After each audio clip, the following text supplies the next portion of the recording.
The final mission. Captain Alina Reyes stood on the bridge of the Sci-fi, her calloused hands resting on the worn command console. Through the main view screen, she watched as pristine vessels of the Earth Alliance fleet glided past, their hulls gleaming with fresh paint and cutting-edge technology. In stark contrast, her ship, the Sci-fi, was a relic from another era.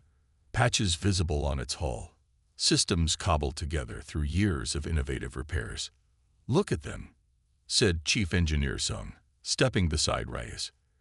"All shine, no soul." Reyes nodded. Sung had served on the Sci-fi for nearly as long as she had, 18 years on a vessel the Alliance had tried to retire at least 4 times. "Captain," called Lieutenant Quan from the communication station. "Incoming transmission from Fleet Command." "Put it through," Reyes said, straightening her faded uniform jacket. The view screen shifted to display Admiral Chen's stern face. "Captain Reyes, how's that antique holding up?" Reyes smiled thinly. "Still flying, Admiral. The Sci-fi has never failed a mission." "That's about to be tested. I'm sending coordinates for your final assignment." Reyes felt the bridge grow silent at the words "final assignment." The crew had known this day would come, but hearing it stated so bluntly made it real. "We're being decommissioned then?" Reyes asked, keeping her voice steady. "After this mission, yes. The Sci-fi will be retired and your crew reassigned. Some equipment simply can't keep pace with modern threats." Sung made a small noise of disagreement but remained silent. "What's the mission, sir?" Reyes asked. "We've detected unusual energy fluctuations at the edge of charted space. Probably nothing serious. Could be a sensor ghost or natural phenomenon, but regulations require investigation." Reyes understood the subtext. This was busywork, a meaningless final task for an outdated ship before scrapping. "Sending coordinates now," Chen continued. "Complete the mission and return to Earth Station Alpha for decommissioning." Chen out. The screen darkened, leaving the bridge in momentary silence. "Well," Reyes finally said, "it seems we have one last adventure. They're just trying to keep us out of the way," Security Chief Alvarez said from the tactical station. "Sending us to chase shadows while the real ships do the real work." Reyes turned to face her bridge crew, all veterans who had chosen to stay with the Sci-fi rather than transfer to newer vessels. Over the years, they had become more family than colleagues. "Maybe so," Reyes acknowledged. "But we'll do what we've always done. Complete the mission and prove that experience counts for more than new technology." She turned to Navigation Officer Harper. "Set course for these coordinates, maximum speed." "Aye, Captain." As the ship hummed to life and prepared for faster-than-light travel, Reyes sat in her command chair, running her fingers along the armrest where the padding had worn thin from years of use. Later that evening, Reyes convened her senior officers in the ship's modest conference room. The space, like much of the Sci-fi, showed its age: scratched table surface, outdated display screens, and lighting panels that occasionally flickered. "Let's talk about what we know," Reyes began. "Quan, what information did Command send about these energy fluctuations?" Lieutenant Quan, the communications officer with streaks of gray in her dark hair, brought up a display. "Not much, Captain. Just coordinates and basic sensor data. The energy signature doesn't match anything in our database, which means it could be something genuinely new and important," Sung said, leaning forward. The engineer was always excited by the unknown. "Or it could be nothing," Alvarez countered. The security chief's natural suspicion had saved the ship more than once. "Either way," Reyes said, "we're going to investigate properly." She turned to Sung. "I want the sensors calibrated for detailed scans." "Already on it," Sung replied. "I've been tweaking the sensor array all afternoon." Alvarez, run a full weapons check, just in case. "The weapons systems are outdated compared to the fleet's current standards," Alvarez noted. Sung smiled. "Maybe on paper." Over the years, Sung had made numerous unofficial upgrades to the Sci-fi, modifications that weren't in any official record. Command would never have approved many of them, which was why they were kept secret. The ship might look outdated, but it had capabilities that even the newest vessels didn't. Quan, Rise continued, monitor for any communications from Command or other ships in that sector. There shouldn't be any, Quan said. The coordinates are far from regular patrol routes or trade lanes. Rise nodded slowly, which makes me wonder why they're sending us all the way out there for what they claim is probably nothing. The officers exchanged knowing looks. They had all served long enough to recognize when they weren't being told everything. Captain, Harper said quietly, could this be related to the rumors about the Meridian Collective?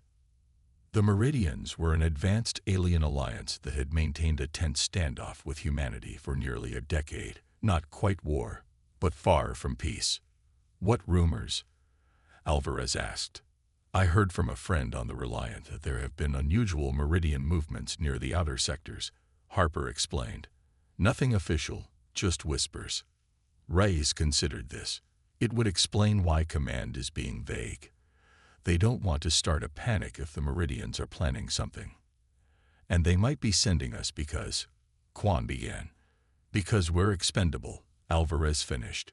Or, Sung suggested with a hint of pride. Because despite what they say publicly, they know the Cipher 8 can handle itself in a tough situation. Reyes stood and walked to the small viewport. Stars streaked by as the ship traveled through space. Whatever the reason, we'll be ready, she said. This ship may be old, but it's far from outdated where it counts. She turned back to her officers. Get some rest. We arrive at the coordinates in 8 hours. As the meeting ended and the officers filed out, Reyes remained alone. She removed a small data chip from her pocket. Private orders from General Rivera, Chen's superior. Unlike Chen, Rivera had always respected the Cipher 8 and its crew. Reyes inserted the chip into a reader, and encrypted text appeared. Elena, the official mission is cover. What you're really looking for is evidence of a Meridian phase shift device. Intelligence suggests they've discovered technology that could render our defenses useless. Your outdated ship might be our best asset. The Meridians won't consider you a threat. Be careful, old friend. The Alliance's future may depend on what you find. Reyes deleted the message and crushed the chip. She had suspected there was more to this mission, but a phase shift device raised the stakes considerably. With such technology, the Meridians could bypass Alliance defenses and strike directly at Earth. The Cipher 8 might be facing its final mission, but Reyes was determined it would be one that mattered.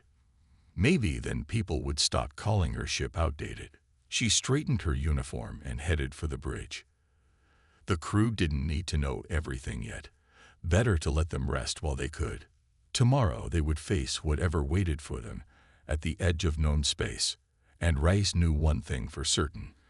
Outdated or not, the Cipher 8 and its crew wouldn't go quietly into retirement. The alarm jolted Captain Reyes from a light sleep. She had dozed off in her quarters after reviewing old mission logs, searching for any previous encounters with the Meridians that might help their current situation. Captain to the bridge. Quan's voice came through the comm system. We're approaching the coordinates. Reyes quickly donned her uniform and made her way through the familiar corridors of the Cipher 8. The ship had been her home for so long that she could navigate it blindfolded, feeling every vibration and sound like extensions of her own body. When she stepped onto the bridge, her crew was already at their stations, faces illuminated by the glow of control panels. Report, Reyes said, settling into her command chair. Dropping out of FTL now, Harper announced from navigation. The view screen showed the streaking stars slow and settle into distant points of light. Sensors active, Sung said from the engineering station. Running full spectrum scans. Reyes leaned forward. What are we looking at? The view screen adjusted to show what appeared to be empty space, but as the sensors focused, something began to take shape, a massive structure floating against the blackness. What is that? Alvarez asked, voicing everyone's thoughts. Some worked his controls, enhancing the image. It's artificial, Captain. Approximately 3 kilometers in diameter. The structure is composed of materials I've never seen before. Our sensors can barely penetrate it. The object on the screen was unlike anything they had encountered. It had a spherical design with a hollow center, strange markings covering its surface, glowing with a soft purple light. "Is it Meridian?" Rise asked. Quan shook her head. "The design doesn't match any known Meridian technology. This is something else entirely. The energy readings are off the charts," Sung added. "It's generating more power than our ship's reactor, but I can't identify the source." Rise stood and approached the view screen. "Take us closer, Harper." "Slow approach. Alvarez, keep weapons on standby, but do not power them up yet." The Cipher 8 edged toward the mysterious structure. As they drew closer, the purple glow pulsed subtly, as if responding to their presence. "Captain," Quan called out, "I'm detecting unusual energy patterns. They're forming what looks like a data stream. Can you decode it?" Rides asked. Quan worked at her station. "It's not like any communication protocol I've seen, but there's a pattern to it. Give me time, and I might be able to figure something out."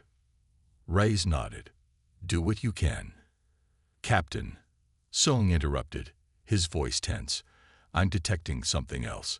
A gravitational distortion about half a light hour away. Something's coming." Rise turned to Alvarez. "Identify." Alvarez's fingers flew over his console.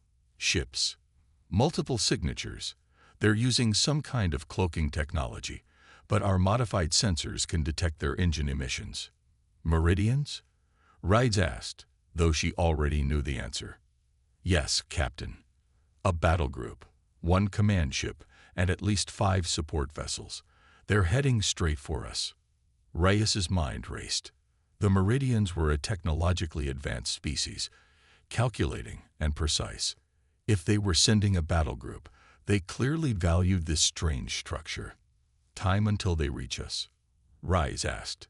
"At their current speed, 12 minutes, Harper reported. "Options." Rise looked at her senior officers. "We could try to hide behind the structure," Alvarez suggested. "They'll detect us eventually," Quan countered. "We could send a message to command," Harper offered. Sung shook his head. "The nearest Alliance ship is days away. We're on our own." Rise walked a slow circle around the bridge, considering their situation. The Cipher 8 was outgunned and outmatched.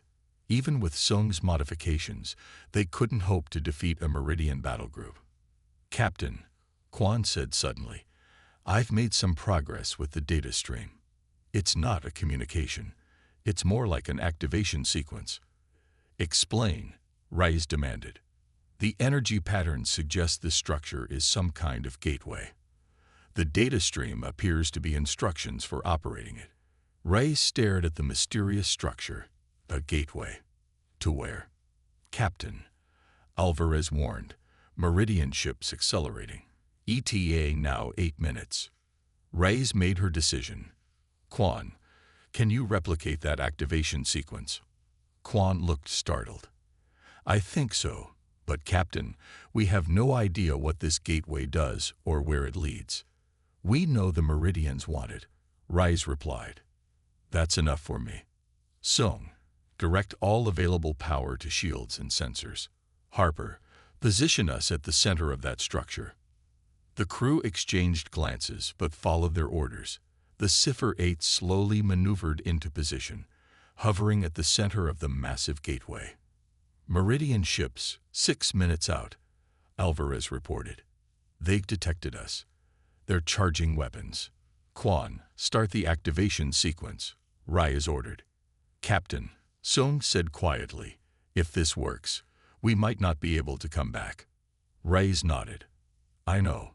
But if the Meridians get this technology, there might not be an alliance to come back to."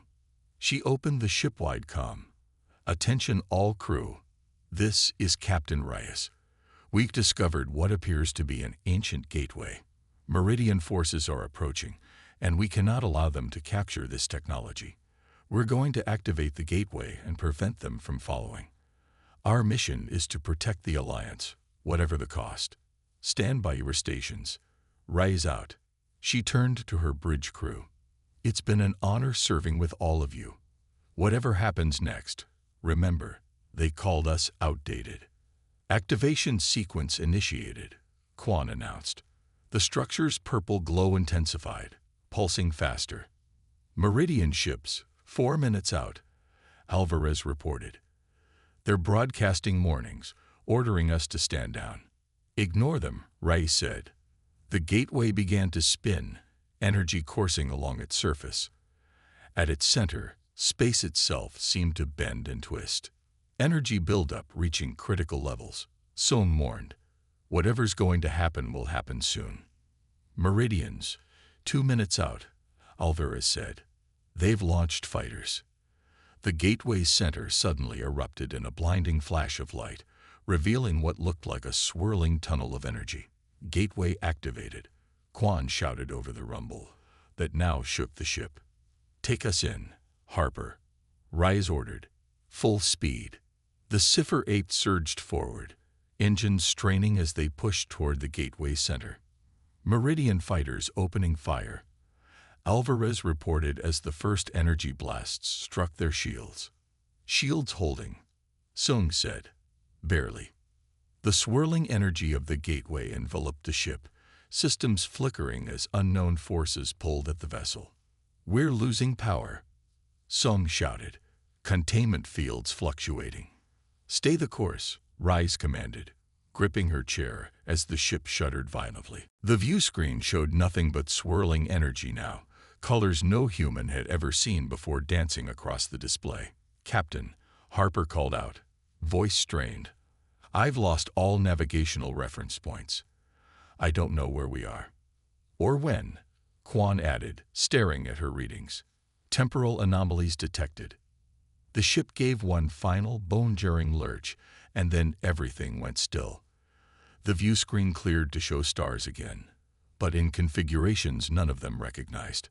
"Status report," Rise demanded. "All systems operational," Soong reported, sounding surprised.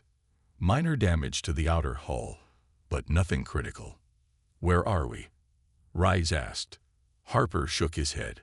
"Unknown, Captain. These star patterns don't match anything in our database." "The gateway." Rise turned to look at the view screen again. "Gone," Quan said. "No sign of it, or the meridians." Rise stood slowly, taking in their situation. They were alone, in unknown space, with no way home. "Send out a broad-spectrum distress signal," she ordered, "and begin mapping our surroundings. We need to figure out where we are." As her crew carried out their duties, Rise looked around the bridge of her outdated ship. The Cipher 8 had saved them once again, and perhaps, in doing so, had saved the Alliance as well. Whatever lay ahead, they would face it together. The crew no one wanted on the ship everyone had dismissed. "Looks like retirement will have to wait," Rise said with a small smile. Beyond the void, Admiral Chen paced the length of the war room, hands clasped behind his back. Projected on the main display was the last known location of the Cipher 8, now empty space where a massive alien structure had once been.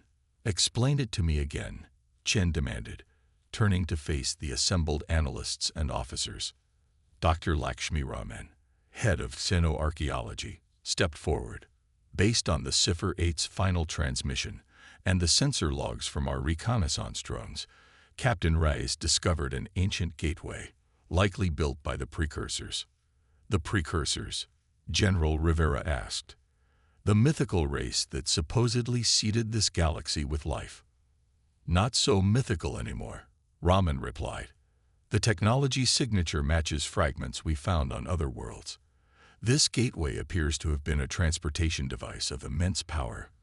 When activated, it created what we believe was a wormhole or similar spatial anomaly. And the Cipher 8 went through it," Chen said flatly. "Yes, sir. Deliberately, it seems. Their final transmission indicated they were preventing a Meridian battle group from capturing the technology." Chen's expression hardened. "So Rise and her crew sacrificed themselves." Not necessarily sacrificed, Rahman corrected. There's no evidence the passage through the gateway would be fatal. They may have simply been transported elsewhere. Another part of our galaxy? Rivera asked. Rahman hesitated. Or another galaxy entirely. Perhaps even another time. Precursor technology was said to transcend conventional space-time limitations. Chen turned to the tactical officer. And the Meridians. They withdrew after the gateway collapsed, sir. Their battle group returned to their territory. They've been unusually quiet since the incident. They lost something valuable, Rivera observed. Something they wanted badly enough to risk open conflict. Which the Cipher 8 prevented, Chen said, his voice carrying a note of grudging respect. At the cost of their own return. The room fell silent for a moment before Chen continued. I want a search operation. We need to understand what happened to that gateway, and whether there's any chance of reopening it. With respect, Admiral, Rahman said, even if we could reopen it, we have no way of knowing where the Cipher 8 was sent. The possibilities are virtually infinite. Then we start eliminating possibilities. Chen replied firmly. The Cipher 8 may have been outdated, but its crew deserved better than abandonment. As the meeting adjourned, Rivera approached Chen privately. You're taking this personally. Chen nodded.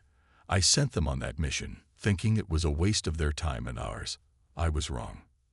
No one could have predicted this outcome, Rivera said. Reyes did, Chen replied. Somehow, she knew exactly what she was flying into.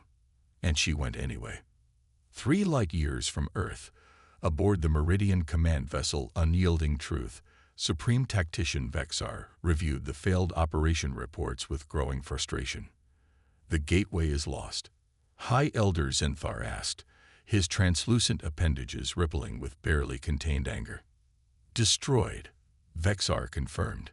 The human vessel activated it prematurely and destabilized the entire structure. When they entered, the gateway collapsed behind them. Impossible, Zinthar hissed. Our best minds spent years decoding the activation sequence. No primitive human crew could have managed it in minutes. And yet they did, Vexar said. Their ship was old, designated for retirement according to our intelligence. But their actions were unexpected. Self-sacrifice, Zinthar mused. A concept we understand but find impractical. They knowingly stranded themselves to deny us the gateway. A miscalculation on our part, Vexar admitted. We assumed they would retreat or surrender when confronted with superior forces. This changes our assessment of human capabilities, Zinthar decided. If their oldest vessels and most expendable crews are willing to make such choices, their resistance to assimilation may be greater than anticipated. Vexar nodded slowly. Perhaps we should reconsider our approach. Meanwhile, in a region of space unknown to both humans and Meridians, the Cipher 8 drifted in orbit around a blue-green planet that looked remarkably like Earth. Captain Rice stood in the ship's small hydroponics bay, inspecting the plants that would sustain them until they found alternative food sources. 3 months had passed since they had emerged from the gateway into this strange new sector of space. The tomatoes are coming along nicely, Dr. Wilson, the ship's physician, and now de facto botanist, informed her. Good, Rice replied. How are our supplies holding? With rationing, we have enough for another 4 months. By then, these should be producing sufficiently to supplement our diet. Rice nodded, satisfied. Survival had been their primary concern since arriving here. The planet below was habitable. Breathable atmosphere, liquid water, vegetation, but they had yet to send a landing party. Some was still working on adapting their shuttle for the planet's slightly different atmospheric composition. The comm system chimed. Captain to the bridge, Quan's voice announced. When Race arrived, she found her bridge crew gathered around the sensor display. What is it? She asked. We've detected a signal, Quan explained, excitement evident in her voice. It's faint, but definitely artificial. Origin. A moon orbiting the 5th planet in this system, Soong said. We didn't detect it earlier because it's being transmitted on frequencies we weren't monitoring. Could it be Meridian? Alvarez asked, ever cautious. No, Quan replied. The signal pattern is, well, you should hear it yourself. She activated the audio system, and a series of regular pulses filled the bridge. They repeated in a distinct pattern, 1, 2, 3, 5, 8, 13. The Fibonacci sequence, Rise realized. A mathematical universal language, Sohm confirmed. Someone is trying to communicate with anyone who might be listening. Or it's a trap, Alvarez suggested. Either way, we need to investigate, Rise decided. Harper, plot a course to that moon. Sohm, continue analyzing that signal. I want to know everything about it before we arrive. As they prepared to break orbit, Rise couldn't help but feel a surge of hope.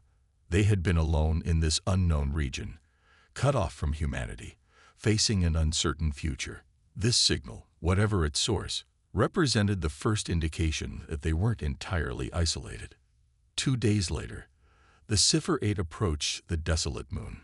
Its surface was cratered and barren, with no visible structures. The signal is coming from beneath the surface, Sohm reported. There appears to be a vast network of caverns and tunnels. Life signs? Rise asked. None that our sensors can detect, Alvarez replied. But there's significant energy output from the subterranean chambers. Rise made her decision. Prepare a landing party. Sohm, Alvarez, you're with me. Quan, you have the bridge. Despite Alvarez's concerns about security, the landing proceeded without incident.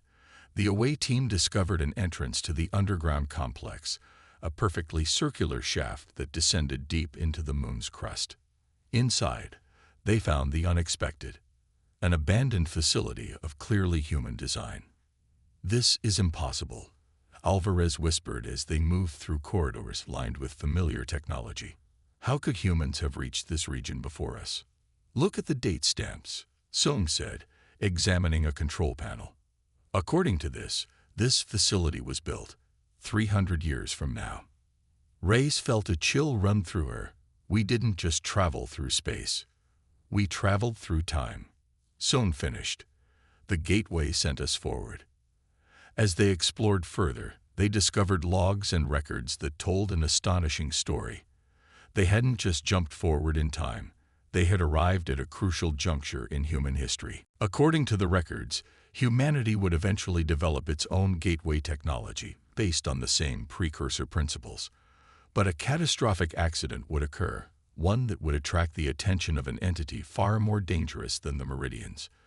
This entity, referred to only as the Harbinger, would nearly annihilate humanity before being defeated through an elaborate temporal plan. This facility was part of that plan, a temporal beacon designed to draw specific individuals to this time and place. They were expecting us, Rise realized as she reviewed the logs. The gateway didn't malfunction. It sent us exactly where and when we needed to be. Within the central chamber, they found a device unlike anything they had seen before, a smaller version of the gateway they had encountered. According to these instructions, Sohm said, studying the control panel, this can send us back, not just to our time, but to the exact moment after we disappeared. With one condition, Rise observed, reading further. We have to take something back with us. Information about the Harbinger and how to prevent the catastrophe. Alvarez shook his head in disbelief. So our disappearance, our journey through the gateway, it was all part of some temporal plan created by future humans.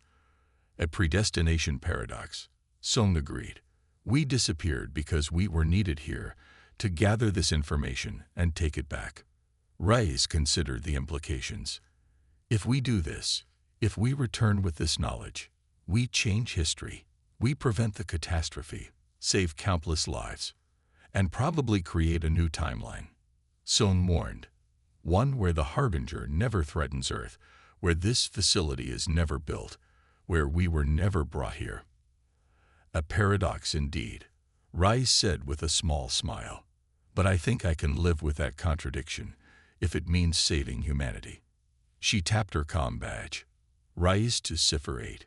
Prepare for pickup. We found our way home. 1 week later, the Cipher 8 positioned itself before the smaller gateway. The crew had spent days studying the future technology, loading critical data into their systems, and preparing for the return journey. Gateway activated, Quan reported as the familiar swirling energy formed at the center of the device. All systems ready, Sohm confirmed. The temporal coordinates are locked on our point of origin. Rise took one last look at the view screen, at this future that might never come to pass once they returned with their warning. Take us home, Harper, she ordered. It's time to show the Alliance what this outdated ship can really do. The Cipher 8 surged forward, entering the swirling vortex. History, past and future, was about to be rewritten. In Earth Alliance headquarters, Admiral Chen was finishing the official report on the loss of the Cipher 8 when alarms blared throughout the station. Sir, his aide called urgently, we're detecting a massive energy surge at the coordinates where the Cipher 8 disappeared. Chen rushed to the command center, where officers were frantically working controls. What are we looking at? He demanded. It's some kind of spatial anomaly, the science officer reported. Similar readings to what we detected when the gateway collapsed, but in reverse. On screen, Chen ordered. The display showed a swirling vortex forming in empty space, energy patterns spiraling outward in impossible configurations. Sir, the communications officer called. We're receiving a transmission from within the anomaly. It's the Cipher 8. Chen stared in disbelief as the familiar silhouette of the outdated vessel emerged from the vortex, showing signs of wear but intact. This is Captain Elena Reyes of the Earth Alliance vessel Cipher 8, came the transmission. Request immediate clearance to Earth Station Alpha. We bring critical information regarding a future threat to humanity. Chen found himself smiling as he keyed the response. Cipher 8, this is Admiral Chen. Clearance granted. Welcome home, Captain. It seems reports of your outdatedness were greatly exaggerated. As the Cipher 8 docked at Earth Station Alpha, Elena Reyes stood taller than she had in years. Her crew, her family, had accomplished something extraordinary. They had traveled through time, saved humanity from a threat it didn't even know existed yet, and returned to tell the tale. The ship they had called outdated had just changed the course of human history, and as she prepared to step off the Cipher 8 for what would not be the last time after all, Reyes couldn't help but think that some things, like loyalty, courage, and ingenuity, never become outdated.